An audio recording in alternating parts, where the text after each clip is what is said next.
وانت بتذاكر للآيلتس هتلاقي في مشكلة بتقابلك، هي مشكلة الأفكار، وإزاي إني لما ألاقي توبيك إني أجيب أفكار ليه وكمان أعمل عليه essay من 250 كلمة.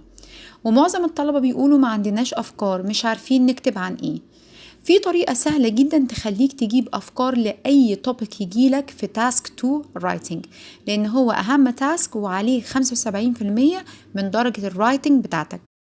الطريقة دي ببساطة إنك تفكر في أي توبيك بيجيلك في الآيلتس من وجهة النظر الإيجابية ومن وجهة النظر السلبية. يعني إيه؟ يعني أي موضوع يجيلي لازم أشوف عيوبه ومزاياه. طب ده هيفيدني في إيه؟ ده هيفيدك إنك هتبقى عارف الأبعاد بتاعة الموضوع ده الكويسة والأبعاد السيئة، ولما تبقى عارفها كبوينتس وأيدياز سهل جدا تعمل عليها بس جمل وتكتب بيها الإساي. هناخد اكزامبل النهاردة موضوع الادفيرتايزنج، ونعرف ازاي نكتب عليه بالبوزيتيفز والنيجاتيفز، وهيبقى عندك افكار كمان تقدر تكتب بيها ايسي كامل.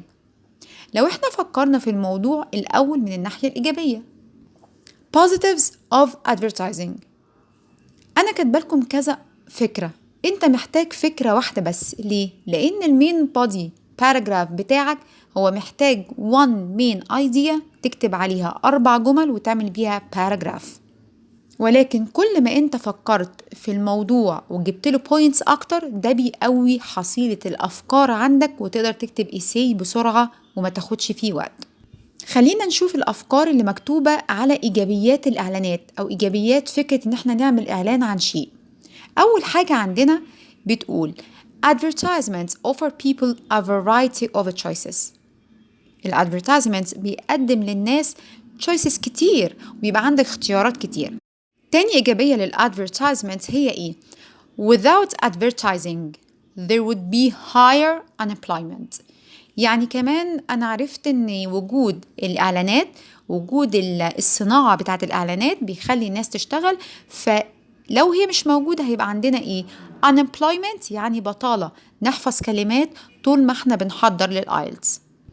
تالت إيجابية معانا وهي advertising is a form of modern art. يعني انت ما تقدرش تنكر ان بقى في فن جديد اسمه فن الإعلانات، وده في الوقت المعاصر ولازم نتعامل معاه. زي ما اتكلمنا على الإيجابيات، لازم بنفس الشكل تروح تفكر في سلبيات لنفس الموضوع.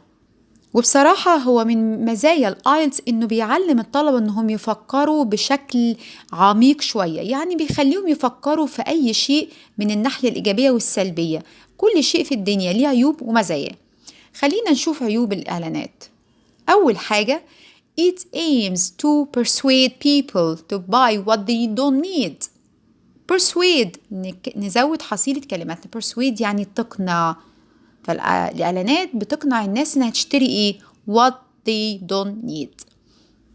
السلبية التانية children can easily be influenced by advertisement. يعني الأطفال ممكن تتأثر جدا وبسهولة بالإعلانات. وفي سؤال مهم جدا في تاسك 2 عن البوينت دي، بس إزاي الإعلانات بتأثر على الأطفال. تالت سلبية للإعلانات هي children put pressure on parents to buy them things. يعني pressure ضغط، فالأطفال بيحطوا ضغط على البيرنتس علشان يشتروا لهم الحاجات دي. نزود حصيلة كلماتنا pressure يعني ضغط، و parents to buy them things عشان يشتروا لهم الحاجات دي. دلوقتي انت ببساطة عرفت تذاكر ازاي تاسك 2، تجيب الموضوع وتجيب الإيجابيات بتاعته والسلبيات بتاعته. لو السؤال سألك على الإيجابيات والسلبيات هتكتبهم. طب لو سألك على وجهة نظرك بس وانت مثلا موافق مع الإعلانات، هتاخد 2 positives من اللي احنا قلناهم وتكتب واحدة في body 1 وواحدة في body 2.